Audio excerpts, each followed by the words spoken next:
Bienvenidos una vez más a Basket 365, soy Denis y en el vídeo de hoy os voy a hablar de dos equipos de la conferencia este. Dos equipos sinceramente malos y que van a seguir siendo malos el año que viene, pero que han tomado decisiones desde mi punto de vista bastante positivas durante esta agencia libre, nada especial pero por lo menos no han cometido errores garrafales y creo que merece la pena hablar un poco de los movimientos que han hecho. Esos equipos son los Cleveland Cavaliers y los New York Knicks y vamos a ver qué jugadores han llegado, qué jugadores se han ido, qué selecciones han hecho en el draft, cuáles serán los quintetos o las plantillas de esos dos equipos, por lo menos de manera aproximada, con el fin de valorar un poco esta próxima temporada para los Cleveland Cavaliers y los New York Knicks. Antes de nada, si estáis aquí me imagino que es porque os interesa la NBA, así que os animo a que os suscribáis, dadle a like a este vídeo en particular si os ha gustado y comentadme abajo lo que opinéis y ahora ya sí, voy a empezar.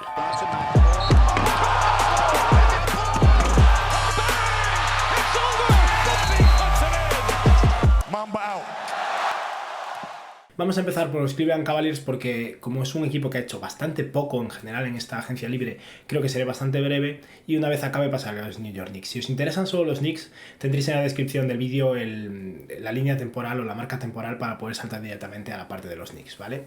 Y ahora sí, vamos a empezar por los Cavaliers. Los Cavaliers, desde que se ha ido LeBron James, están perdidos, evidentemente. Todavía tienen el contratazo de Kevin Love, del cual no sé si se puedan deshacer este año. Han hecho un intercambio cuestionable por Andre Drummond el año pasado, o sea, como sea, solo pagaron un par de segundas rondas, o sea que no es un precio tan alto. Y el equipo está lejos de ser ideal. Sus dos jugadores jóvenes con más potencial son dos bases de estatura bastante limitada, 1,81 m y 1,83 m, si no me equivoco, en Darius Garland y Colin Sexton. También tienen a Kevin Porter Jr., que tiene buena pinta y es un jugador que seleccionaron con el pick número 30 del último draft, o sea que en ese aspecto muy bien por su parte, pero ahora mismo está teniendo problemas legales, o sea que no sabemos qué va a pasar con él. Pero creo que en este draft tomaron una decisión adecuada y en general no han firmado ningún contrato largo, nada excesivo. Así que por lo menos están tomando las cosas con calma, van a ser malos el año que viene, lo cual es bueno para este equipo y en general creo que lo están haciendo bastante bien. Vamos a ver un poco los movimientos que han hecho para empezar. Han fichado simplemente a 3 agentes libres, han conseguido un jugador a cambio de un pick, también han comprado otro pick más de segunda ronda futuro y han hecho su selección en el draft, el pick número 5. En lo que respecta a la agencia libre, para mí han hecho un fichaje realmente destacable y que me ha gustado mucho, que es el de Damian Dotson. Dotson es un jugador del cual he hablado bastante, tiene unos 26 años y es un escolta, capaz de botar un poco, capaz de defender un poco, que tiró bastante bien en la Universidad de 3 y en la NBA no lo ha hecho mal tampoco, promedio, pero eso está bastante bien ya, y que los New York Knicks en 3 años no ha tenido demasiadas oportunidades. Para mí los Knicks deberían haberlo mantenido, lo dejaron ir y los Cavs lo han conseguido muy barato y es un jugador que tal vez pueda funcionar en este equipo, sobre todo teniendo en cuenta que entre Colin Sexton y Darius Garland tienen poco tamaño. Un escolta un poco más grande puede ayudar a complementarlos un poco y al final les ha salido súper barato. También ficharon a Thon Maker. Ni siquiera está claro que Thon Maker vaya a conseguir un puesto garantizado en este equipo, dado que solo hay 15 plazas y la discusión todavía está un poco en el aire, pero yo voy a considerar que va a ser el jugador con esa plaza número 15 y es un pivot que fue seleccionado en su momento muy alto en el draft y que ha sido una decepción total y creo que esta ya es su última oportunidad, si es que dura durante toda la temporada. Y por último han renovado a Matthew Dellavedova, un veteranísimo ya de los Cavs, un jugador que ganó junto a LeBron en su momento en esos Cleveland Cavaliers, y creo que es eso, es un jugador que ya no va a aportar mucho más, pero como base veterano que puede ayudar un poco como mentor de Colin Sexton y Darius Garland, me parece una buena decisión.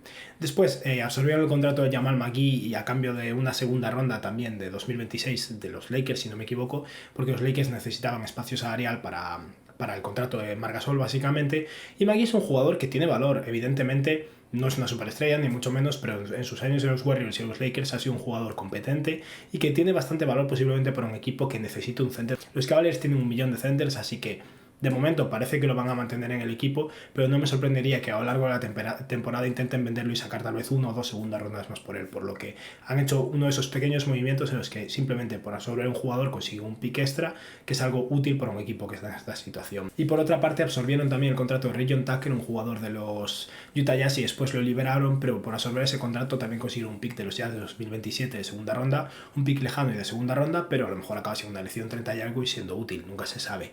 Y con su propio pick del draft draftearon a Isaac Okoro con el quinto pick, un jugador súper atlético, el mejor defensor del perímetro del draft posiblemente, está entre él y Devin Vassell, un jugador que a nivel ofensivo no está tan claro lo que vaya a ser. De momento la pretemporada está teniendo buena pinta y es al final un jugador muy atlético, bueno cortando canasta, con un tiro cuestionable pero que tal vez pueda mejorar en ese aspecto. Y creo que al final es la decisión correcta. Los Cavaliers, su mayor problema ahora mismo es la defensa, son un equipo defensivo terrible, a nivel ofensivo no son un equipo de élite pero sí que tienen jugadores con mucha más disposición a esa parte del campo, y Isaac Okoro siendo capaz de jugar de escolta, de alero, incluso posiblemente de ala pivot, los complementa muy bien, y si consigue desarrollarse un poco a nivel ofensivo podríamos estar ante un jugador capaz de formar parte de un quinteto All-NBA defensivo y posiblemente capaz de anotar unos 15-16 puntos por partido. Yo no creo que Isaac Okoro vaya a convertirse en un All-Star, pero tal vez en un jugador complementario, un titular de muy buen calibre. O sea que me parece una decisión adecuada, teniendo en cuenta que no había tantos jugadores con muchísimo potencial en este draft con esta quinta posición. Y al final, el año que viene van a ser malos y tendrán otra oportunidad de conseguir tal vez un jugador franquicia. Por parte de las salidas no ha habido demasiados movimientos. Se fue Tristan Thompson, un jugador ya histórico de los Cleveland Cavaliers. Fue en su momento el cuarto o el quinto pick del draft hace ya bastantes años. Es un center competente, pero los Cavs están cargados de centers. No tenía sentido que le pagaran a Thompson, así que se fue a los Boston Celtics. Dejaron irse antes Sisic, un center joven también, pero como decía, tienen demasiados y no estaban convencidos con él. Y por último enviaron a Jordan Bell y a Alfonso McKinney a los Lakers en ese intercambio por Jamal McGee, con el fin de que los Lakers iban salario. Al final Jordan Bell ya no está en el equipo, McKinney todavía sigue en los Lakers, o sea que tal vez consiga un anillo gratis, cosa que si no me equivoco también consiguió con los Warriors. En general, como veis, no hicieron demasiados movimientos tampoco, consiguieron un par de picks de segunda ronda, le ofrecieron un contrato interesante a Damian Johnson y creo que bueno, en general lo han hecho bien. Vamos a ver ahora lo que es el quinteto. Como veréis, están cargados de center y no es un quinteto maravilloso ni mucho menos, pero por lo menos tienen ciertas piezas valiosas. En el quinteto titular, desde mi punto de vista, estarán Darius Garland, Colin Sexton, Isaac Okoro, Kevin Love y Andre Drummond. A nivel defensivo, como veis, Andre Drummond es decente, pero nada especial. Kevin Love es un mal defensor. Sexton y Darius Garland también son malos defensores. Sexton, por lo menos por su capacidad física, tal vez sea decente, pero con su disposición ofensiva es un jugador que creo que va a jugar principalmente como escolta, y es un escolta muy pequeño, por lo que, exceptuando a Okoro, creo que van a ser malos todos a nivel defensivo. Y desde el banquillo tendrán a De La Vedova, a Damian Dodson, a Kevin Porter Jr., que podría jugar como titular si mueven a Colin Sexton o a Darius Garland a la posición de sexto hombre, habría que verlo, por lo menos se ganaría un poco de tamaño. Henry Nance Jr., que posiblemente jugará de ala pivot en este equipo, pero para mí tiene sentido también como center. Jamal McGee, que es otro center. Dante Exum, por el cual intercambiaron el año pasado a cambio de algunos assets adicionales cuando enviaron a Jordan Clarkson. Yo creo que le darán alguna oportunidad más, pero como siempre está lesionado, no creo que le quede mucho más tiempo en el equipo. Dylan Windler, que fue una elección de primera ronda del año pasado de los Cavaliers, o sea que de momento no ha hecho gran cosa, pero le darán oportunidades. Cedi Osman, un alero en el cual tenía muchas esperanzas, pero que cada vez está más lejos de seguir formando parte del núcleo fuerte del equipo. Aún así es un jugador competente y puede ser un jugador de rotación, pero está lejos de ser un titular en la NBA a día de hoy. Dean White y por último Thon Maker. Thon Maker es un jugador que, como decía, tal vez consiga hacerse un hueco en la plantilla, pero como mínimo eso, muy al fondo de la rotación. Y como estáis viendo, teniendo en cuenta que en cierto modo Kevin Love se puede considerar un center, tienen como centers o pseudo centers a Kevin Love, a Andre Drummond, a Larry Nance, a Jamal McGee y a Thon Maker. Son demasiados, tiene sentido que no quisiera mantener antes Sisic. Y aún así no me sorprendería que eso, intenten como mínimo sacar el valor o de Larry Nance o posiblemente sobre todo de Jamal McGee. Habrá que ver si lo consiguen, desde luego es lo mejor que pueden hacer, tomárselo con calma, perder, intentar intercambiar alguno de los jugadores más veteranos que tengan si alguien los quiere y esperar a la temporada que viene, porque desde luego este año los Cavaliers no van a ir a ningún lado. Y pasamos ahora a hablar de los New York Knicks. Los Knicks tampoco han tenido una temporada súper movida, solo tuvieron el octavo pick del draft cuando se esperaba una elección más alta, pero en general creo que han hecho las cosas bien. Al igual que los Cavaliers no han comprometido dinero a largo plazo, es verdad que, como siempre, me imagino que aspirarán a conseguir un agente libre de gran calibre en 2021, aunque, como hemos visto estos últimos días, ya no quedan tantos agentes libres potentes para 2021, pero por lo menos es eso, han fichado algún jugador para aguantar el año que viene, han tomado buenas decisiones en el draft, han conseguido algún asset y eso es lo mejor que podían hacer. En lo que respecta a los fichajes, todos los contratos que han firmado han sido por un año, exceptuando uno, y ese también es por un año, dado que los otros contratos son no garantizados. Para empezar, ficharon a Alec Burks de los Philadelphia 76ers por un año, $6 millones, un muy buen sexto hombre generalmente, o posiblemente en este caso creo que va a ser el alero titular del equipo, un buen anotador, que posiblemente con ese contrato de 6 millones, que no es nada especial, y por solo un año, intenten hacer algo similar a lo que hicieron con Marcus Morris. Darle oportunidades, que juegue mucho este año, que infle sus números y que posiblemente antes del trade deadline algún equipo que necesite anotación desde el banquillo posiblemente intercambie por él si tiene una buena temporada y tal vez consigan, no creo que una primera ronda como con Marcus Morris, pero un par de segundas rondas más, o sea que un buen movimiento en ese aspecto por parte de los Knicks. Ficharon a Nerlens Noel por un año y $5 millones, un buen pivot suplente. No me sorprendería que también estén dispuestos a venderlo, pero me parece que tiene más sentido también que lo intenten mantener a largo plazo, porque sí que me cuadra más un poco como jugador que podría formar parte del equipo. Es un jugador un poco al estilo Mitchell Robinson, pero peor y mayor. Aún así tiene 26 años, o sea que le queda mucha carrera por delante, y si consigue un trato adecuado, puede que dure más tiempo en New York. Mantuvieron por un año más a Elfrid Payton después de cortarle un contrato mayor, si no me equivoco. Un año y 4,7 millones de dólares es bastante dinero para Elfrid Payton, que es un jugador que cada año tiene menos valor que el anterior por esa incapacidad total de tirar, pero es un buen playmaker, un defensor sólido, y por lo menos es eso, es un base capaz de jugar, cosa que le viene bien a los Knicks. Aún así tienen bastantes bases jóvenes en los que apoyarse, pero tener un base en el cual puedas confiar cuando realmente lo necesitas es útil, desde luego. Tienen también a Austin Rivers por 3 años y 10 millones, pero realmente es un contrato de un año, los otros dos son no garantizados, o sea que van a poder decidir si lo quieren por un año, por 2 o por 3. O sea que una vez más un contrato flexible. También ficharon a Michael Gilchrist, un jugador que por un momento me llegué a plantear que estuviera ya fuera de la NBA después de haber sido el segundo pick del draft de Anthony Davis, porque es que su incapacidad de tirar a día de hoy le perjudica muchísimo, pero con sus 27 años, si no me equivoco, es un jugador muy atlético y un muy buen defensor, y los Knicks le darán una oportunidad más, pero parece que tiene un pie ya fuera de la NBA.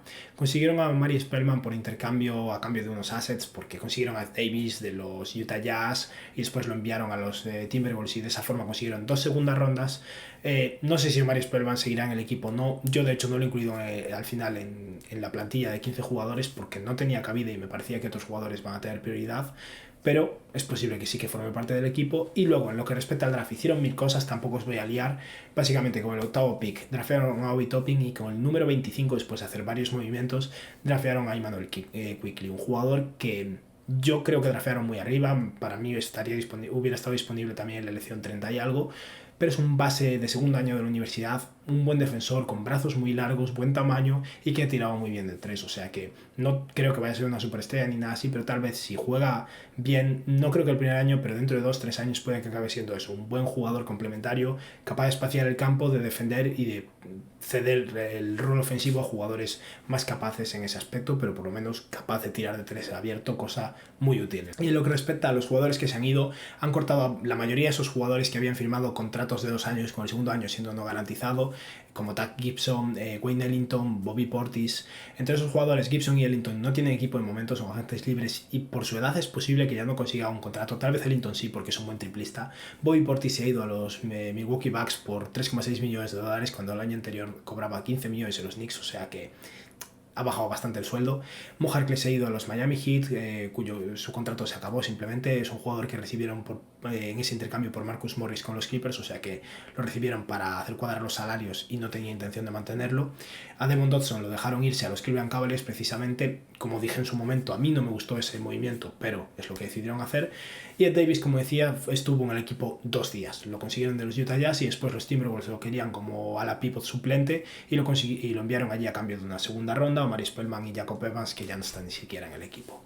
En general es eso, como veis, bastantes movimientos, todos muy pequeñitos, pero creo que en general lo han hecho bien. Tal vez uno o dos de esos jugadores que han fichado este año por un solo año acaben siendo intercambiados y consigan alguna segunda ronda más. Tienen varias primeras rondas, no solo la suya, sino alguna de los Clippers y de los Mavericks todavía, con lo que tal vez puedan hacer algún movimiento por ahí.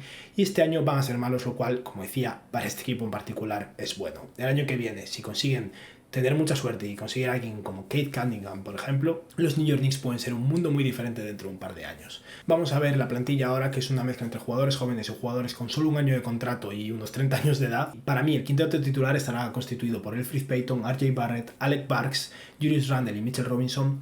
Me da pena que Julius Randle vaya a ser el titular y Obi Toppin tenga que ser suplente, pero no creo que tenga sentido a día de hoy que Julius Randle salga del banquillo. Lo mejor que puede pasar ahora mismo para los Knicks es que lo intercambien, porque lo mejor que pueden hacer es darle cabida a Obi Toppin, pero claro, si no sacan valor por Randle no lo van a intercambiar, estoy casi seguro. Y luego desde el banquillo, Immanuel Quickley, su pick de primera ronda de este año, Frank Ntilikina, Kevin Knox, que creo que todavía es pronto para rendirse con él. Ha tenido 2 primeras temporadas malas, pero físicamente es un alero ideal y creo que puede llegar a ser un buen jugador. Obi Toppin, que como decía, me da pena que no vaya a ser titular, pero no creo que vaya a ser posible. Aún así, estoy seguro que se esforzarán en darle minutos.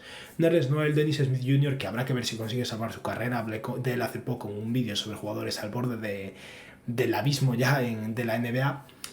Austin Rivers, Michael Gilchrist, y luego ya hacia el fondo de toda la rotación Reggie Bullock, que tal vez consiga minutos porque no hay mucho triple en este equipo y al final necesitan espaciado. Y por último Ignaz lo que sea, un jugador de 21 años que creo que tiene más posibilidades de hacerse un hueco en la plantilla que Mari Spellman y que tiene bajo contrato. O sea que probablemente este sea el equipo que veamos este año los New York Knicks. Como decía, seguro que luego hacen algún movimiento, pero por lo menos no han hecho locuras. No le han ofrecido 20 millones de dólares a un jugador como por ejemplo Jeremy Grant por 3 años, como lo hicieron los Detroit Pistons, cuando ahora mismo no necesitan un roleplayer de élite complementario. Necesitan o bien una estrella que no han podido conseguir, o esperar, conseguir contratos malos, conseguir picks con ellos y construir poco a poco. O sea que por lo menos se lo han tomado con calma. No han tenido muchos movimientos, no han hecho nada especial, pero el hecho de que los Knicks por una vez estén tranquilos, a mí me hace estar tranquilo, porque en el fondo quiero que los Knicks vuelvan a ser buenos. Hace muchos años que los Knicks no son un equipo competitivo, tuvieron esa breve época con Stoudemire y Carmelo Anthony, pero esperemos que dentro de un par de años, 3, no muy pronto, va a pasar desde luego, pero esperemos que pueda volver una época dorada de los New York Knicks. Y bueno, esto ha sido todo por hoy, espero que os haya gustado el vídeo y que tengáis un buen día. Adiós.